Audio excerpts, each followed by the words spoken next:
Hello, welcome.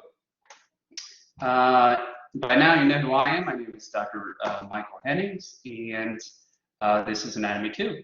So we're going to get started here in just a second, but I'd like to take a second and talk about kind of some housekeeping issues that usually cause some trouble. The first thing is that everybody is required to do a lockdown browser. It's a pain in the butt.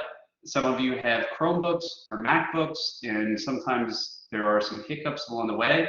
If you do have issues with that, I don't have any control over that. Some people email me and they're like, oh, we need a code. I don't have a code. There is no code. So call Blackboard.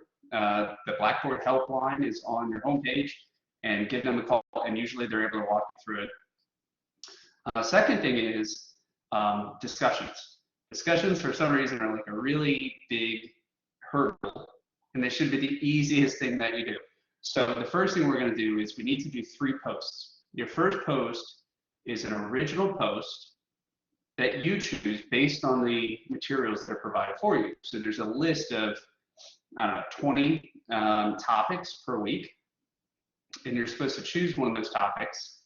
And a lot of students like to choose the topic and then save it. So they'll just post like the topic title with no material, and then they'll go back later in the week and actually post material, and that's fine. Try not to post a topic that somebody else has already posted. So if you see somebody else has already had that title, listed under week 1 discussion, then try to choose a different one, because it doesn't really add anything to the conversation. Excuse me, if you're posting, if 2 people have posted the same material or different material on the same topic. Because the second thing you're going to do is you're going to post a reply to one of your peers. So you're going to choose a topic that you find interesting that one of your peers has posted on, and then you're going to say, okay, well, I like all the stuff that you posted. Here's what I find that maybe could add something to the conversation. And then the third thing you're going to do is you're going to do that a second time, meaning you're going to post a reply to one of your peers another time. So it's going to be a different topic. The big thing that students have a hard time with is that all has to happen over 3 separate days. So you're going to post your original topic. Let's say you did your original topic on Monday. You can't post again on Monday. You have to post again on Tuesday or Wednesday or Thursday. And then your second reply, again, has to be on a different day. So you'll lose points. It's not a lot of points. If you get towards the end of the week and you're like, oh, shoot, I forgot to post, go ahead and post anyway, because you'll lose like 5 points. So it's better to post late and do 2 on the same day than not post at all, because you lose a lot of points. The second thing is that you have to be able to access Connect. Connect is provided by McGraw-Hill. I don't have any control over Connect. That's all pre-done material. So McGraw-Hill has provided the material, and then Kaiser has approved that material. But I don't have any, access to the questions. I can't change the questions. It's not something that's available to me. The only thing I can do, which happens not a rare occasion. I mean, it's not too often, but it's a couple people every week. What'll happen is you'll start doing your lab, and then you'll do like 2 or 3 questions, and then you get logged out. When you get logged out, it saves your answers, which means you might get like a 3% that week. Obviously, when I see that, I know exactly what happened. You got logged out. So what I'll do is send me an email, and then I'll go in and allow you to retake that, and that's fine. It's not a problem. That happens. In fact, I have connection issues in my house as well, so that is not an unusual thing. These live sessions are available, by the way, on demand starting tomorrow morning. Okay, so we're going to start off week 1. We're going to go to chapter 12. Here's how I do this. So you guys can read the book, and you should.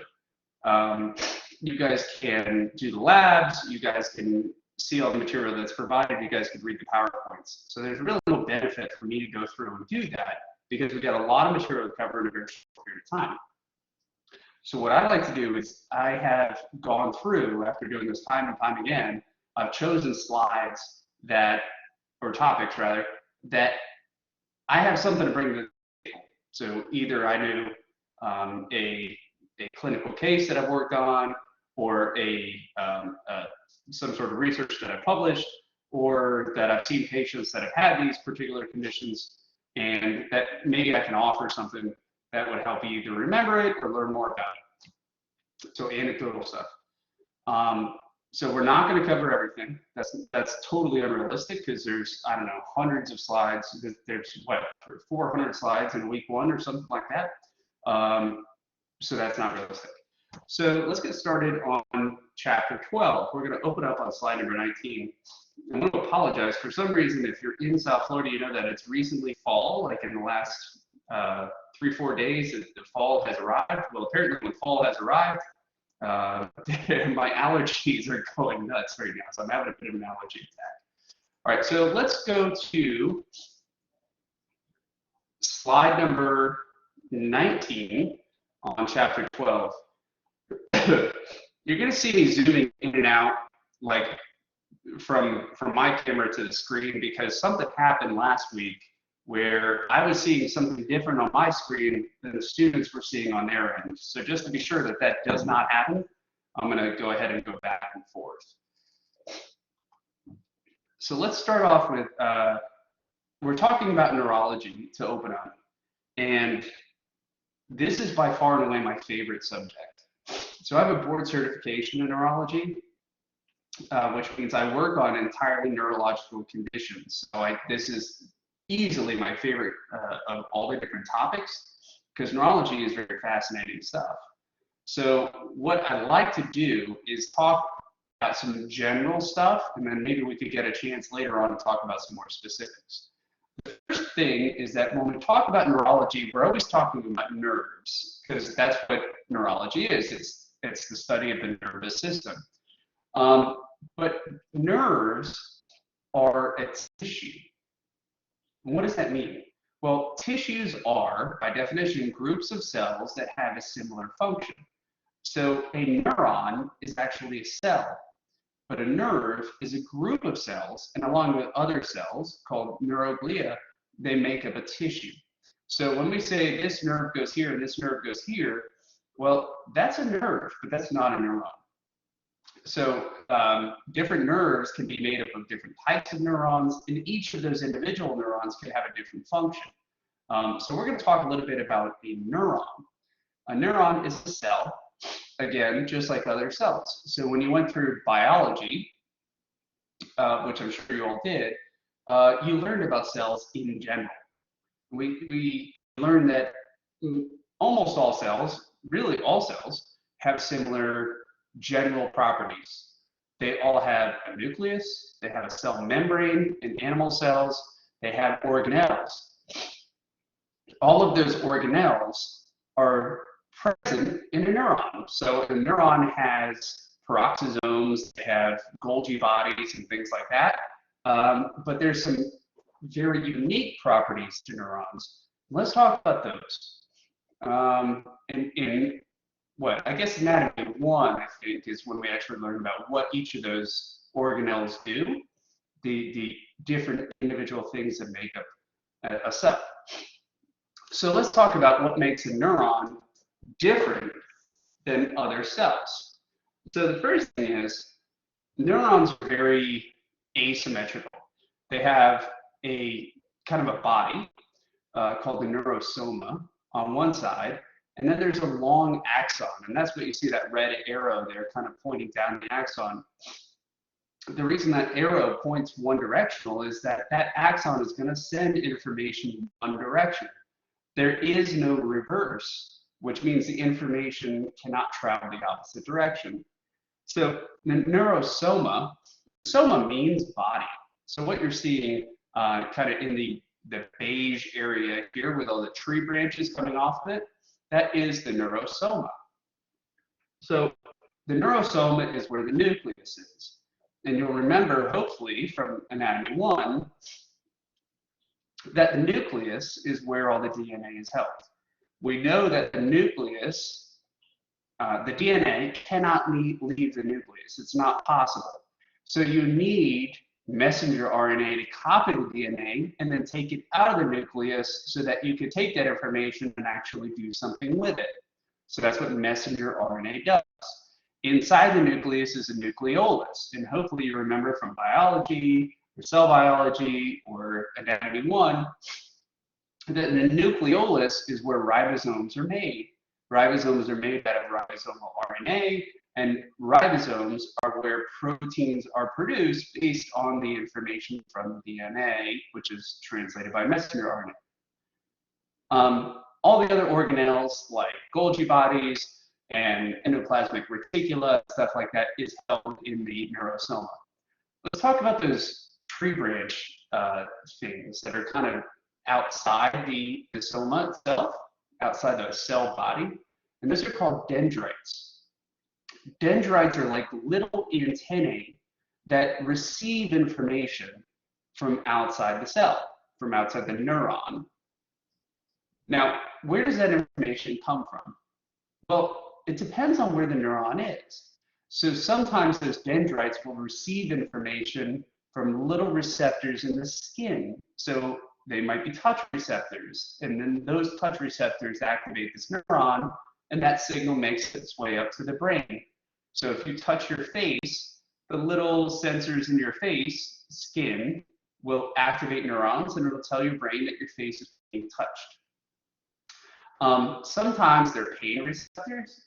Sometimes neurons receive information from other neurons. So they just basically are a middleman passing information along. And that's very common as well. Sometimes there's information from hormones or whatever it has to be. Now, once that information is gathered, the neuron has to do something with it. And the sole purpose of that neuron is just to pass that information along. So whatever those receptors tell the neuron to do is ultimately what it does. That information is traveled along the axon. So the easiest example would be if you prick your finger with a pin or you touch a hot stove, there's pain receptors that are activated. Well, the dendrite is going to receive that information, and then the cell is going to be activated. Well, that information is going to travel along the axon up towards the brain to tell the brain, well, your finger's on a hot stove, you need to move your fingers. In that particular example, it turns into what's called a reflex arc. So actually that information doesn't get up to the brain until much later, which is why when you touch something hot, you move it away from that hot object before it starts to hurt. The reason it starts to hurt is that that information has gotten its way up to the brain. But note that you've already removed yourself from danger before that actually happened. That's because your body reacts before the brain is even aware of it. That's called a reflex. Now, at the end of the axon, you have what's called a terminal arborization. Arbor means tree, like Arbor Day. So it's a terminal arborization. Terminal means the end. Arborization means it becomes a tree. So terminal arborization, or at the end we call what are what are known as terminal boutons. This is where the information from the neuron lines up on something else. So let's say, for example, this was a neuromuscular junction where this neuron winds up innervating or supplying nerve supply to a muscle. So the information from the brain has to go to a muscle to tell the muscle what to do. This is where that nerve would wind up upon a muscle at that junction. We're not going to talk about what happens at that junction today, but this is where the end result of that information being passed winds up. So the information from the brain winds up on the muscle, tells the muscle to contract or to relax. These axons, which is where that red arrow is, they can be very long. So the longest in your body actually goes from your big toe, from your foot, all the way up to the low back. So the entire length of the leg is the sciatic nerve. Well, the sciatic nerve is made up of neurons, each of which is the entire length of that nerve. So Can you imagine one single cell being the entire length of your leg? I mean, that's a tall order for a cell. That's pretty amazing stuff. Let's talk a bit about slide, say, 26.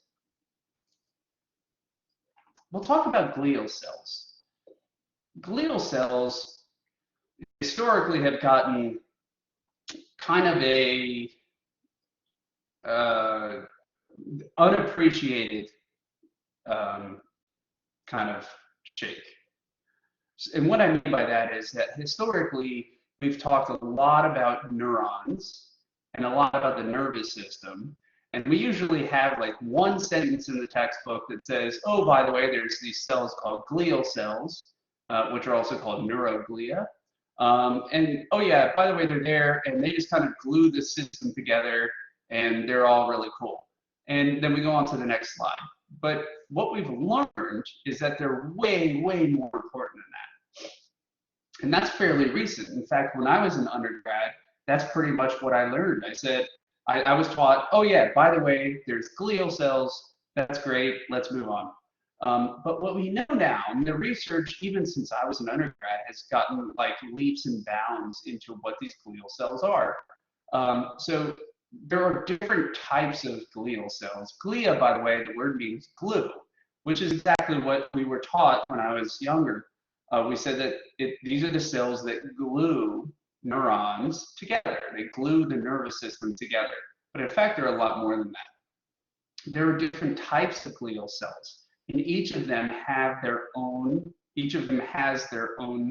unique properties. So for example, oligodendrocytes. Oligodendrocytes deposit myelin, which is, myelin is like a rubber insulation. So let's think for a second. Trying to find a good example. All right, here's a good example. So let's share the camera. So this is a wire. It's an electrical wire.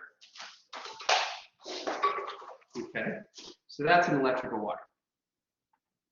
So if we took that electrical wire and we took these scissors and we were to cut that electrical wire, right? I'm not going to do it.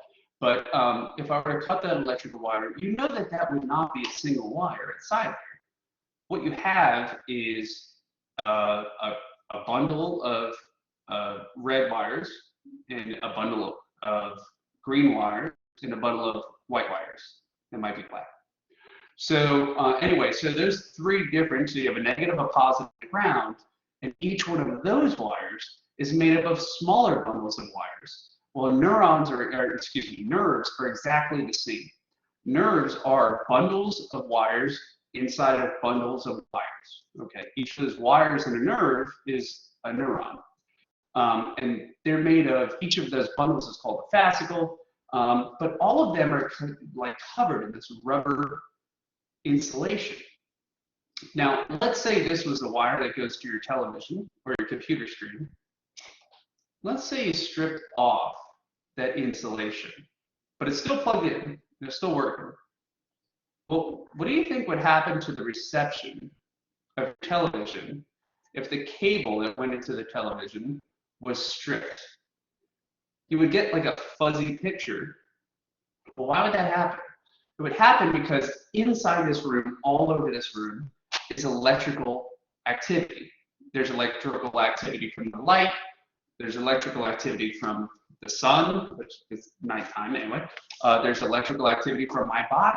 All right, so there's electrical activity all over the place. In fact, inside the walls, all the wires inside the walls, and especially the light sockets, are all contributing electrical activity into this room.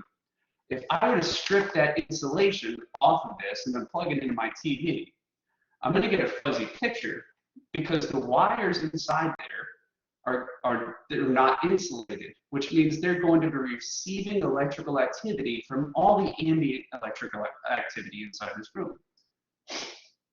So what that means is that the signal going from my cable box into my television is going to be clouded by all the other electrical activity inside the room.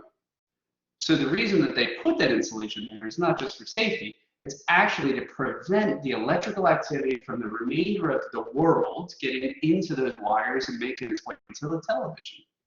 So when that happens in the human body, or well, before that, your body has that same rubber-like insulation. That insulation, not only on the outside, but on the inside of each of the individual bundles, there's an insulation material called myelin. Well, myelin is made almost entirely of lipid, of fat, and it's deposited by special cells in the central nervous system, in the brain and the spinal cord. Those cells are called oligodendrocytes. A cousin of those cells that does the same job, but it does it in your peripheral nervous system, like your arms and your legs, then those are called Schwann cells. But these are both types of a category called glial cells. So what happens is we have certain diseases or certain injuries that strips that myelin off of those cells. And when they do that, let's say let's say you have carpal tunnel syndrome, for example. The carpal tunnel is right here. The carpal tunnel goes to these 4 fingers. It actually does not affect this side of this finger, so it only goes to 3.5 fingers. What happens is that myelin, because of the pressure and the irritation and the chemical inflammation upon that nerve, the median nerve, that myelin strips off. The nerves still work okay for the most part, at least for quite a long time. Eventually they start dying back and you'll lose function in your hand. But those nerves still work okay. Those neurons are still relatively healthy going through, but they'll lose that myelin. So what'll happen is that individual who has pressure here at the wrist, called carpal tunnel syndrome, that individual will experience what's called paresthesia, which is an abnormal sensation. So they might feel like their fingers are fat. They might feel like they're dropping things and they lose dexterity. They might feel like they have buzzing or vibration. They might feel like they have numbness. They might feel like they have tingling, which means that they might have too much sensation, like tingling, or they might have not enough sensation, like numbness. Depends on the combination of neurons affected. But what happens is, in the same situation as that TV, which has been stripped of that myelin sheath, which is the rubber insulation on the wire, the other activity from inside the body is interfering with the picture going from your fingertips to your brain. So that's called demyelination. We also have diseases like multiple sclerosis, which cause demyelination in the spinal cord. And what happens there is that same thing, you're getting abnormal sensation going to and from. So anyway, so those glial cells are super, super important. Now there's other ones, for example, astrocytes, which have, they're responsible for the blood-brain barrier, which means that you have blood all over your body, and those blood goes through blood vessels, obviously, and that blood actually has to get inside your muscle. So this muscle here, right? So that muscle has to receive a blood supply. So those blood vessels will come up to this muscle and they'll run through capillaries and deliver all the nutrients and all the fluids directly into the muscle itself, not blood per se, but all the benefits from the blood. You have to get all those into the brain as well. The problem is, if blood came in contact with your brain, you would get what's called liquefactive necrosis. And what that means is your blood would actually digest the brain material. It would be destroyed. So what happens is we have this blood-brain barrier, which allows, similar to what happens here, all the nutrients, the oxygen, can get into the brain, and all the digestive waste, like carbon dioxide, for example, can come out of the brain and be removed. But you have to have that real tight junction where all that gases and the nutrients can get through, but the blood cannot. And that's called the blood-brain barrier. That's a big factor in medication. So when we have issues with the nervous system, a lot of medications do not cross the blood-brain barrier and some do. So we have to know what those are.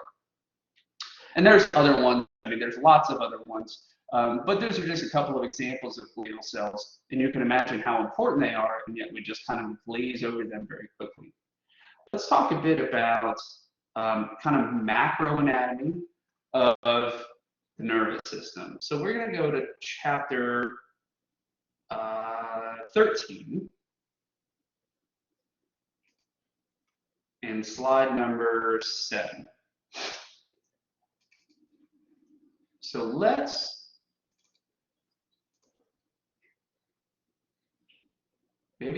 there it goes. So let's see what's behind the curtain. So this is the posterior aspect of an individual with part of the spinal column removed. The spinal column is the bony housing of, so these are the vertebrae collectively, plus the discs, and the posterior aspect of that has been removed to reveal the spinal cord inside. And what you see here is the base of the skull, and the base of the skull is called the occiput, and then the cervical spine, which is illustrated on the right-hand side of the spinal column. So those are the cervical spinal nerves, and then the thoracic, which is the mid-back region, and then all the way down to the base of the lower rib. And then you have the lumbar region, which is the low back. So lumbar and low back start with L, that's how you remember that. And then your sacrum. And then just below the sacrum is the coccyx. So what we see here, and I'll kind of zoom in. I don't know if that works so well on the recording, but let's take a look and see if we can sort of illustrate. There we go. Let's see if we can make that just a bit larger. I think I just did the wrong one. Anyway, so let's see if we can illustrate kind of what these, there we go, enlargements are. So the upper part in the neck, that's the cervical spine. Take a look at the spinal cord itself. And you might have to zoom in on your own slides there. Sorry about that. But the cervical spine, the neck, you see that it's fatter. It's thicker than the thoracic spine. So it gets thicker in the neck, and then it gets skinnier in the mid-back, and then it gets thicker, very much so, in the low back, right before it reaches that big yellow area that we'll talk about in a second. Well, why would that be? So let's talk about that. So the thicker areas are called enlargements. So the top area, the superiormost area, is called the cervical enlargement in the neck. And then the enlargement in the low back is called the lumbosacral enlargement, or the lumbar enlargement. And then the area in between is the skinnier area, that's the thoracic region. So why would it be? Well, the spinal cord is full of pathways, and just like a highway, just like I-95, and we'll talk about that a bit later. So the highway going from the base of the spine all the way up to the brain, I mean, that's all highway, right? But there's also on-ramps and off-ramps. And every time there's a bunch of stuff that comes in, that means there's a lot of on-ramps. So you can imagine that the congestion going through Miami is a lot more on-ramps than, say, if you went through Ocala in northwestern Florida. There's much fewer on-ramps because there's a lot fewer exits, right? The exits are much further apart. Well, the on-ramps are an illustration of a lot of activity coming into the spinal cord. So what activity comes into the spinal cord at the neck? Well, that would be the summation of all the information coming in from the upper extremities, from the arms, from the hands, from the shoulders. So that's a lot of stuff. The amount of neurons in your hand, for example, is really, really high because you have to have really fine dexterity in your fingers. So all of the sensation in your hand, all the sensation in your fingers, plus all the motor activity collectively, like your motions collectively, you have to imagine that that would be a lot of dedication of neurons. There's a lot of neurons that have to go in and out of the spinal cord and the neck. So that's why it's thicker in that region. Not so much in the mid-back. In the mid-back, it's almost entirely highway, and that would be very analogous to that sort of Ocala, Williston, Northwest Florida, there's not a lot of on-ramps and off-ramps because there's not a lot of activity there. Now, the low back, you're talking about downtown Miami. You're talking about a lot of stuff packed in really, really close. And what that means is all of this sensation for your entire legs, your genitals, your bowels, all of that stuff kind of comes in that region. And all of the motor activity, which is motion, motor means motion. So when you bend your finger, that's a motor activity. When you feel temperature, for example, when you feel pain, that's a sensory activity. So all of the motor and all of the sensory activity from everything from about the rib cage down goes into the lumbar enlargement. So obviously there's a lot of on-ramps and a lot of off-ramps, and that takes up space, and that's why that area is larger.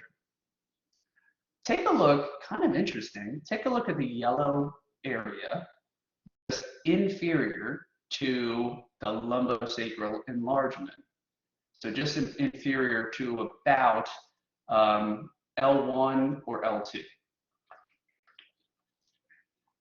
That area is called the cauda equina. And they call it cauda equina because it literally translates into the horse's tail. What happens is the spinal cord itself actually stops in an adult about the L1 region. It never really goes further down than like L1 or L2, like the top of L2.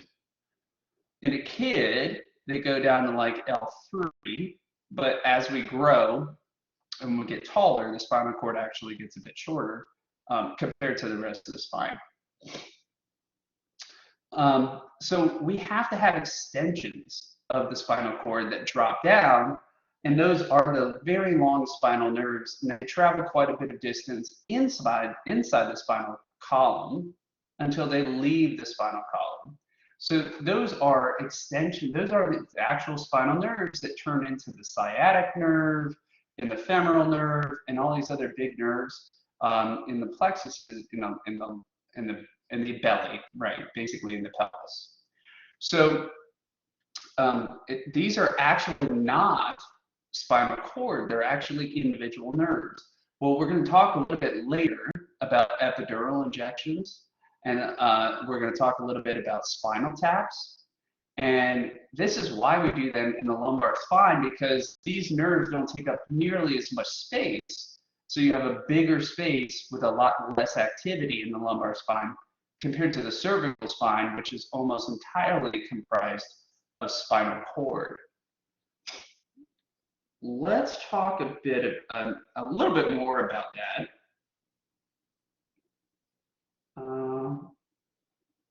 No, you know what? We'll jump over to. I think that's enough on that. So we'll jump over to say slide number. Let's go to slide number 30. Well, let's go to. We'll touch on slide number 10 just for a second, okay?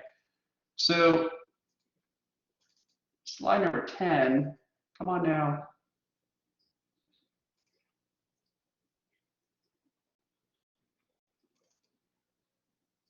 Maybe it's thinking about it for some reason. There it goes. All right. Sorry about that. Little delay. So what you're looking at here is the spinal cord, but it's covered in meninges. So that's the rubber insulation that we talked about earlier. There's 3 layers. The innermost layer is called the pia mater. The middle layer is called the arachnoid mater. That's in light blue. And then the kind of brownish orange layer illustrated here is called the dura mater. The 3 layers all serve a unique purpose.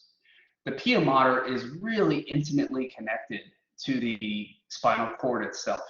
Kind of covers, you can see the spinal veins, but it's like glued right to it. The arachnoid mater has a bit of space. So between the pink and the blue, there's a bit of space, and that space is very important. And then just superficial to that, just outside of that, is the dura mater. Arachnoid mater, by the way, means arachnoid means spider or spider-like. And the reason they call it that is that there's these small little ligaments which kind of attach to the spinal cord called dentate ligaments because they look like teeth. So the arachnoid mater collectively has kind of a spider web looking thing, and that's why they call it arachnoid mater. The dura mater is, dura means tough. Mater means mother. By the way, this word is not matter, it's mater, M-A-T-E-R, and mater means mother. So dura mater means tough mother, and in fact, it is very, very tough. So I've heard stories of, hypothetically, if somebody were to hang you from like a fishing hook from the ceiling, your entire body could be supported by the dura mater. It's that tough. I don't know if that's true. I don't know if anybody's ever tested that. But anyway, it's super tough. And on a cadaver, in fact, when you cut it, it's actually quite tough. I said there was a space just deep to, in between the pink and the blue, in between the pia mater and the arachnoid mater, and that's called the subarachnoid space. The reason that that space is important is that that space is full of cerebrospinal fluid. That fluid serves a very important function. It's produced in the brain by the choroid plexus, and it's actually produced as a sterile fluid, and it washes away any metabolic material, and it kind of captures any invaders that get into the central nervous system, and it sort of washes them away back in, it goes down the spinal cord, back into the brain, and kind of we digest it and then recycle it. So anyway, those are the meninges, each one individual, by the way. So if we were just talking about the, say, the dura mater, that's not a meninge, it's a meninx. So the singular form of that word is meninx, not meninge. I had to talk about that for a second because I want to talk about something that's clinically very relevant. And I know you guys are probably saying, well, when is this clinical stuff coming up? So let's talk a bit about something that you definitely will hear about. And that is the difference between a lumbar puncture. Oh, come on. Maybe, there we go. Let's talk about the difference between a lumbar puncture and an epidural injection. So what you're seeing here, this is an example of a lumbar puncture. Now, a lumbar puncture is a diagnostic procedure. This is an individual about to receive a lumbar puncture because somebody is worried that he has a disease. Like, for example, they think he might have meningitis. So what they'll do is they'll take a sample of that cerebrospinal fluid that we just talked about. It's also called CSF for obvious reasons. And you can see this, this needle. Now, this needle's gone through this individual's back in between the vertebrae. And it has gone through a space, the interlaminar space, and it's gone through the meninges. It's gone through the dura mater, it's gone through the arachnoid mater, and it's gone into the subarachnoid space. Now, this is not touching the spinal cord because, of course, there is no spinal cord at that region. So they intentionally do it down around the L4 level because, particularly in this position, an adult should not have any spinal cord at that level. A typical stopping point for an adult is around the L1 or at worst case, or the L1-2 level. Some people end about T12. In kids, which kids get lumbar punctures too, unfortunately, the spinal cord should stop around L3 and no further than that, which means that at the L4-5 level, you should be pretty safe no matter what the age of the patient is. So what they're doing is they're going to draw some of that cerebrospinal fluid, and it should be sterile, meaning there should be no bacteria in there, there should be no viruses in there. And if there are, that means that we can offer a diagnosis based on what the sample says. Now, I want to talk about this, which is a diagnostic procedure, versus an epidural injection. So epi means above or outside of. So just outside the spinal cord are the meninges. And just outside of that is a layer of fat. Now, the layer of fat is illustrated here in that yellow region, which is labeled on your screen as epidural space. And it is a space that's full of epidural fat. That fat is there for a reason. It's a cushion, it's insulation. It's not there because this individual is a fat person. It's there because everybody has epidural fat. It's highly vascularized. There's a lot of blood vessels in that region. So say, for example, instead of a diagnostic procedure where we're trying to gain information, let's say we had to do something to this patient. Well, there's two really popular examples. The first one you're probably thinking about is when a young woman is having a baby. So she's in labor and she's about to have a baby, and they want to make sure that she is numb from that point down. So what they'll do is deliver medication into the epidural space, and that medication is intended to, it's an anesthetic, which means just like when you go to the dentist to get anesthesia, this is a broadcast anesthetic, which is delivered into the epidural space. But it does not enter the meninges. It does not enter anywhere near the spinal cord, but it's outside the spinal cord. But what happens is all the nerves that leave the spinal cord are therefore, they're numb. It's an anesthetic, which is, anesthetic means no pain. So they're created numb, they're made numb. She can still move somewhat, so there's some motor function, but the sensory function is limited. Another example of an epidural injection is an epidural steroid injection. And that's a very common procedure on people who have low back pain, or they might have radicular pain, which is commonly known as like sciatica.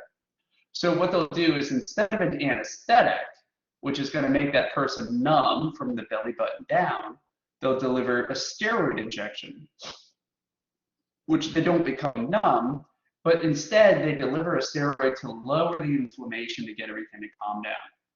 They're reasonably effective, they're reasonably safe, and they're extremely common. Now, they're also done in the cervical spine too, which is a little bit tougher, because we talked about earlier that there's less space in the cervical spine, and the cervical spine is almost entirely comprised of spinal cord. So there's not a lot of extra space like there is in the lumbar spine, in the lumbar region.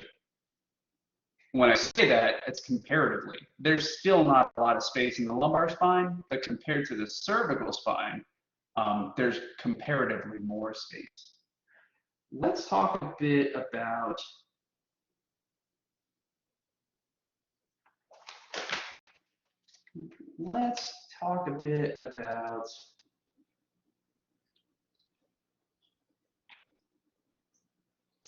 I got a ton of stuff to talk about, but I want to see if I can talk about some stuff that might be more interesting to you guys. So I'm going to talk a bit about regions of the spine and kind of why they matter and what's the difference between them. The reason it matters is that pain related to the spine is extremely common. Something like 84% of people will have neck or back pain at one point in their life. So that's extremely very high. There are different interventions. There's conservative interventions like physical therapy, chiropractic care, acupuncture, massage therapy. There are non-surgical interventions like those epidural steroid injections that we talked about, or medication. And then there are surgical interventions that are related to surgery, obviously. So let's talk about what these regions are and why they matter. So what you're looking at here is I always hate doing this because everything's backwards on my screen.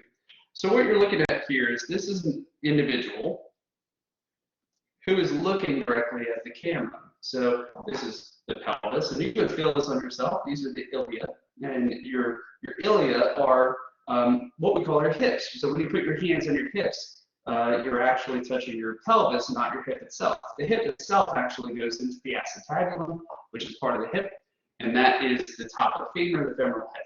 So that's actually the true anatomical hip. But when you put your blue jeans on and whatever, if you're wearing a belt or something like that, it goes around your pelvis and not your hip itself. Down here, this is the sacrum. The sacrum is earth, and this is sort of the beginning of, or this is the end of the spinal column. You have the coccyx down here, which is really essentially a vestigial tail. So this is the remnants of what a tail is. So a dog that walks around, their coccyx is extended into multiple extra vertebrae, which we do not have, and that is just an evolutionary difference between us. But this is, in fact, analogous to a tail on an animal, on a dog. There are 3 to 5 vertebrae, and these vertebrae typically are fused together. They're typically not fused to the sacrum. The sacrum has 5 vertebrae that are fused together. When you're a kid, they're not fused together. Actually, the sacrum itself, after about the age of 20, they're always fused.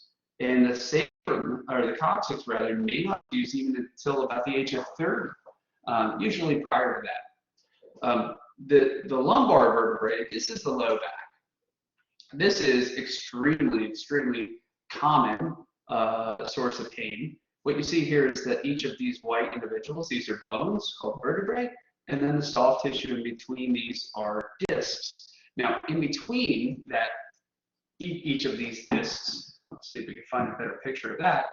In between each of these discs, you see that there's a nerve, and that is the spinal nerve that leaves the spinal cord. These are cut for illustration purposes. These go down elsewhere in your body. They carry information from the brain, and they receive information from the body going back to the brain. But they all leave. So when they leave, these areas, now let's say here, these holes are really vulnerable because these are moving parts, and also they're really vulnerable because that amount of space here is sometimes compromised. You can imagine if this disc, for example, herniated.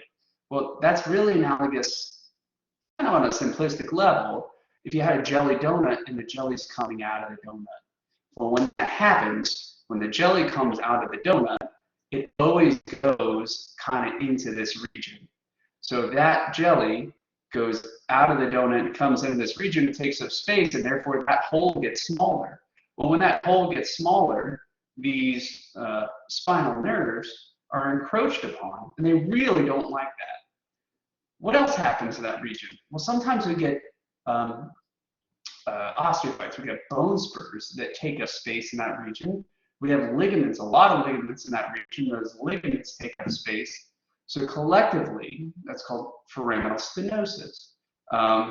So stenosis just means narrowing, and that's a really common spinal condition. And when that happens, those nerves are encroached upon, and they're really not very forgiving of losing space because they go through an area where there's not a lot of space to give up. So when something takes up space, those nerves are really angry. So those are very common causes of like, say, a pain going down your arm or pain going down your leg.